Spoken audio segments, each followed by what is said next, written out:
اپنے جشن کے اختتام پہ، اپنی گفتگو کے اختتام پہ، آج کا بڑا مبارک دن ہے اور ہم ایک ایسی قوم ہے اپنے دکھوں کو آل محمد کی خوشیوں میں بھول جاتے ہیں۔ ایک شہزادہ میرے مولا حسین علیہ السلام کا بہت اچھا منقبت گزار خواجہ کاظم اور علی جان، یہ دو نوحہ خان میرے مولا کی بارگاہ میں منتقل ہو گئے۔ آپ یقین کیجئے جتنے دل سے شہید محسن نقوی نے وہ کلام لکھا تھا، کتنی بلندیوں پہ ہے ایوان فاطمہ، روح الامین صورت دربان فاطمہ، اس شہزادے نے اسی شدت سے پڑھا تھا۔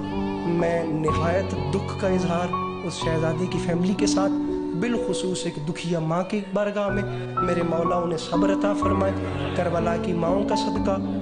اس شاعر نے کہا تھا، تم جانب صحرائے عدم چل دیے تنہا، بچے تو گلی میں بھی اکیلے نہیں جاتے۔ خدا میری دلی یقین ہے کہ ایوان جناب فاطمہ میں میرے مولا اس شہزادے کو اعلیٰ مقام نصیب فرمائے اور اس کی فیملی کو میرے مولا صبر جمیل عطا فرمائے۔ ان کی فیملی کو اپنی دعاؤں میں یاد رکھیے گا اور اس شہزادے کے احسان میں، اعمال میں، اس جہان میں اس شہزادے کو اس جشن میں ایک تحفہ دینے کے لیے بآواز بلند صلوات